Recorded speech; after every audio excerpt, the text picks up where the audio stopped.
So something a bit different today. We're going to be looking at doing the drive shaft on this Corsa. So the first thing we need to do is get this wheel loosened off.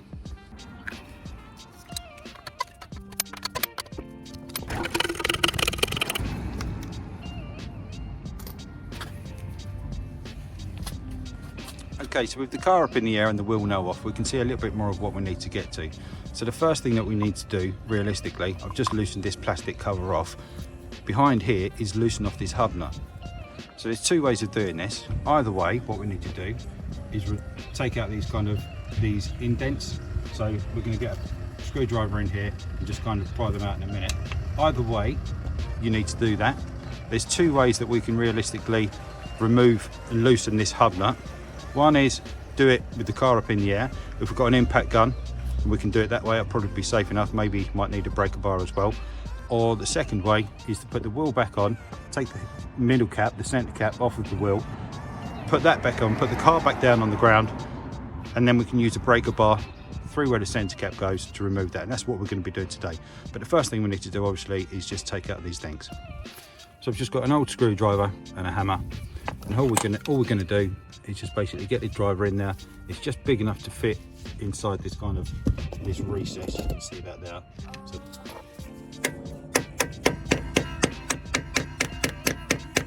okay, so to pop this centre cap out, all I'm going to do is just use the back end of the driver, just from the inside of the wheel. Just give it a tap. And there we go. So now we can access the hub nut through the centre of the wheel. So the wheel's now back on the car. The nuts aren't torqued up, they're just put on there relatively tight. I just used a socket just to kind of tighten them up so that they're not going to go anywhere. The car's all the way back down, there's no pressure on the jack is free. We can see we can access the hub nut. So I've got our 36, believe it or not, 36mm bit. We've got it's a narrow, I should highlight that, it is a narrow ended hub nut tool, because I did have a normal one and it wouldn't fit inside the actual unit. So I had to go and get a narrow thin walled shaft hub nut removal tool. So I've got that 1/2 inch drive on this one, 36mm, like I say. So these can be very, very tight. So fingers crossed, we're going to get this in now. I'm going to use our 24-inch breaker bar and hopefully we can do this. Okay, so straight through the middle. There we go, in there nicely. So now right at the end of the bar here, there's no point in pushing it there because it won't add any torque. You want to be as far back up the shaft as possible.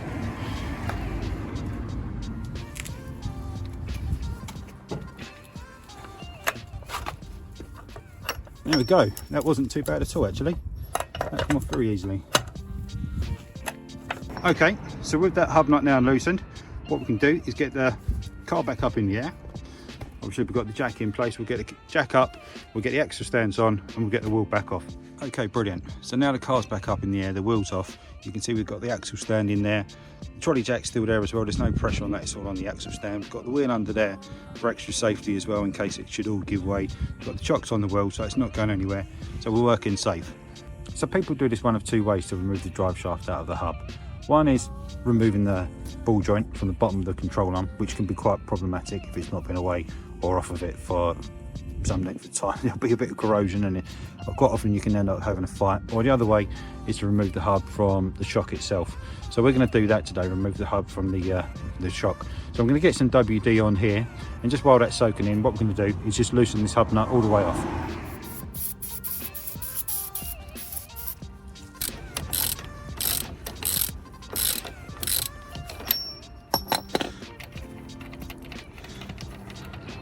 Okay, there we go. So we can see that's really loose. Obviously it's off. So I'm just going to leave it on just a couple of turns just for now.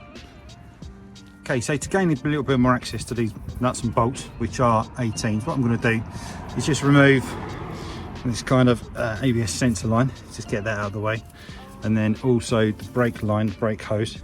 Just going to pull it out of this little sit-in. What you probably might have is a little clip in there, which just holds it in and makes sure it doesn't fall out anywhere. There's one's missing on this car, but you can just kind of pull it over the top there, and that should just ease it out the way. There we go, a little bit of WD on there might have been handy. But then that now allows us just to get a bit more access so that we can get our 2 fixings on here. And now my impact driver's charged again, so I can use this for once. Okay, so I'm going to use my 18mm spanner just on the back side here where there's a little less room to get that in there. And then I've got the 18mm bit in the gun. We're just going to use that on there. There we go, and that's moving straight away.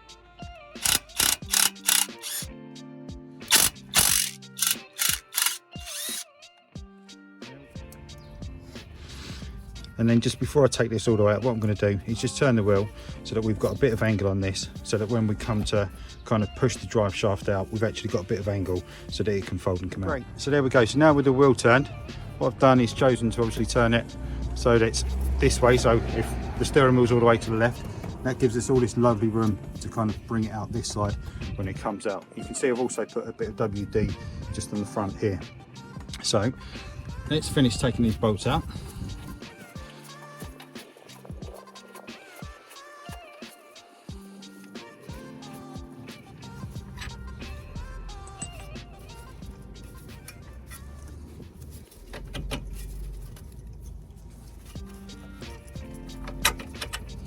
There we go, that's them both out. Now what we should be able to do is just relieve a bit of pressure, get that off of that. In actual fact, you can hear it knocking. You can hear the drive shaft actually banging. Right, so with that nicely released now, we've got a lot of excess room around here. So what I'm going to do is just bring the camera angle down so that we can see what's going on here. Okay, brilliant. So hopefully like that. Obviously, as I said, what I've done is remove the actual hub nut itself. So you should be able to see now my left hand here and my right hand here. What I'm going to do is just use a socket extension just on the end of the drive shaft there, just to start hammering it through. Just literally the end of a hammer just on here. You can see it moving just over here as well.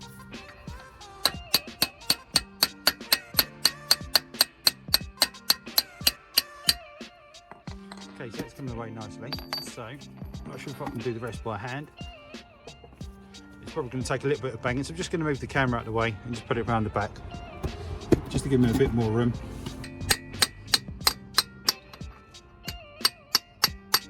So now what I hope to be able to do is just grab it from here and just put it the rest of the way out.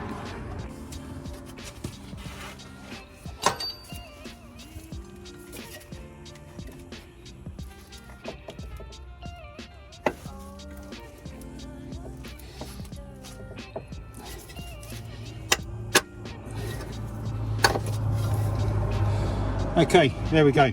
So it took a little bit of pressure just to pull forward on the whole hub, just to bring it out. But now we've got this end out, completely out. You can see the amount of play that's wrecked. Okay, so in actual fact, before I actually get in there and prise this off, what I thought we'd do is just have a look at the new drive shaft so we can see exactly what we need to do. So this is the end that goes in to the transmission. And we can see if we just remove this protective thing, what we've got is kind of this expanding circlip there, so you can see it's slightly proud at certain points, and obviously that's what's holding it in place. So that's what holds the drive shaft in place inside the transmission box. So that's what.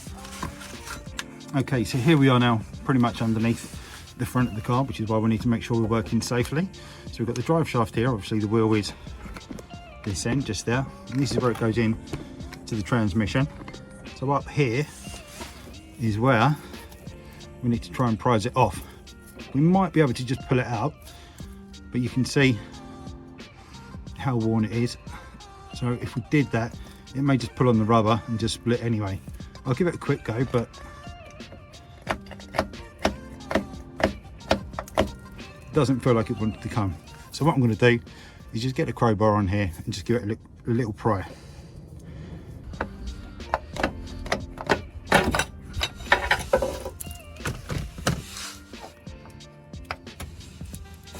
So now then, before we put it back on the car, what we can do is just check, make sure the fittings are the same, make sure the distances are the same amount of spindles that we've got as well. Same again up here, we've got our protective end threads the same length. Spindles that I can see just through there look identical.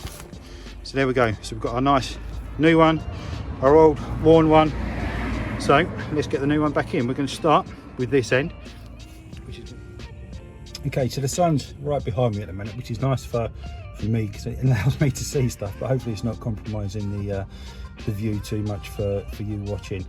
So we can see obviously we've got the spindles right in there, the oil seal and so on. So that's what we need to make sure that we're not damaging or anything as we put the new shaft back in. So you can see it's going in. I can probably see more now than you can from over the top, from behind the camera. Just being nice and carefully. Okay, so the end has gone in. We might just need to tap that in to get that circlip over, but essentially that is now in the housing. Yeah, there we go. So I can feel that it needs just to tap in, because you can see that I can still, he says, but maybe not. But there we go. Just a good firm push from behind, and that's actually gone in nicely now. So that's seated in back into the transmission. Okay, so now at this end, we can see obviously our spindle in the main hub. So I'm going to take off the protective nut on the new end, take off the protective kind of plastic mesh as such, and we're going to look to bend this in. Obviously we want to make sure that we're protecting all the threads. So now I'm over the top of the hub, so I've got more capability to push it down and bend. There we go. So straight in, going in nicely, bringing the hub up slightly, giving it a little spin. There we go. The spindles have aligned, so that's gone back in. Just watching our lines up here, if I show you what I mean. Just up here, I just watched this centre line because it was going back in the middle there. So just keep your eyes on everything while you're doing these sorts of things. And then what we'll do is make sure that's on the right side, lifting it up. The ends now come through the front. I'll show you. So here we are. So we can see that that's just come through there. So what I'm going to do is just get the nut back on that, just so it holds it in position. If I can do that while holding the camera and looking through the camera. There we go. And just get that back on there. So it's not going to go anywhere. Apologies. There we go. And then what I can do now is just make sure that we can get the hub back in to the shock, and then we can get them bolts installed. Okay, brilliant. So there we go. So that's the hub just installed, or the hub reinserted, should we say, just back into the shock. Got the bolts on there. What I'm going to do, I've just adjusted the torque on the torque gun just down to pretty much next to nothing. So I'm just going to spin these in just quickly.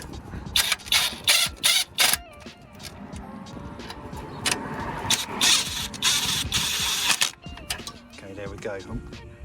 Okay, brilliant. So with that all now back together and kind of just loosely tightened up, what I'm going to do is just turn the wheel back to square.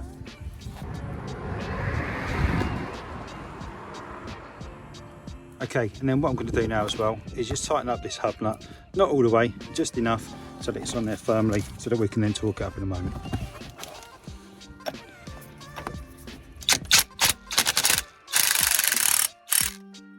So with that now pretty much all assembled just kind of loosely, what we need to do now is just torque up these bottom shock bolts here. So these are 92 Newton meters each. So we're just going to start with the bottom one first and get the spanner on in the restricted bit there. There we go. And then our torque wrench there.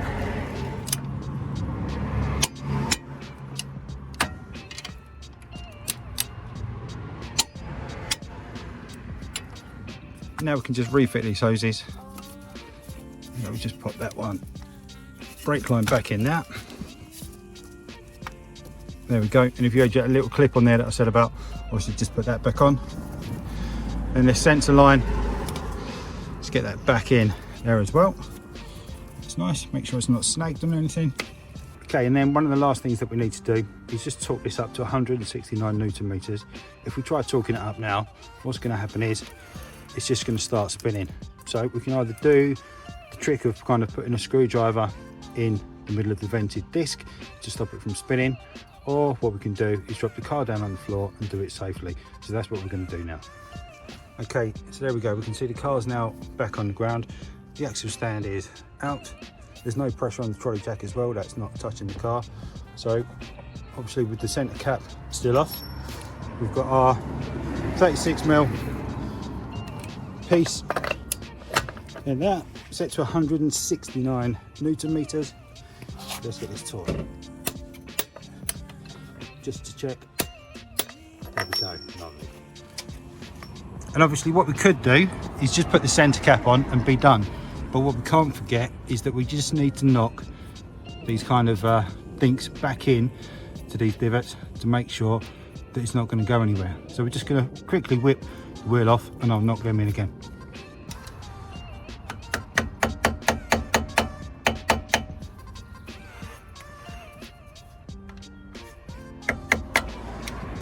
Okay, brilliant. So with that knocked in, what we'll do now is just get our centre cap back on. There we go. We'll just give the disc a quick clean. Brake fluid, a brake cleaner, not the brake fluid.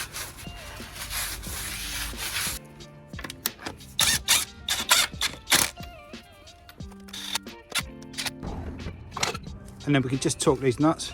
So it's 120 Newton meters on these.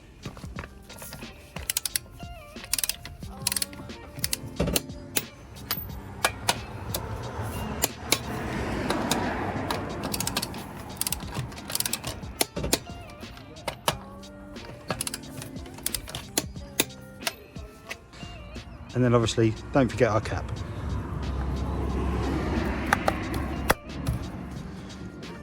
Right, so now I'm just going to get tidied away, get all these bits put inside, and we'll take it for a quick test drive.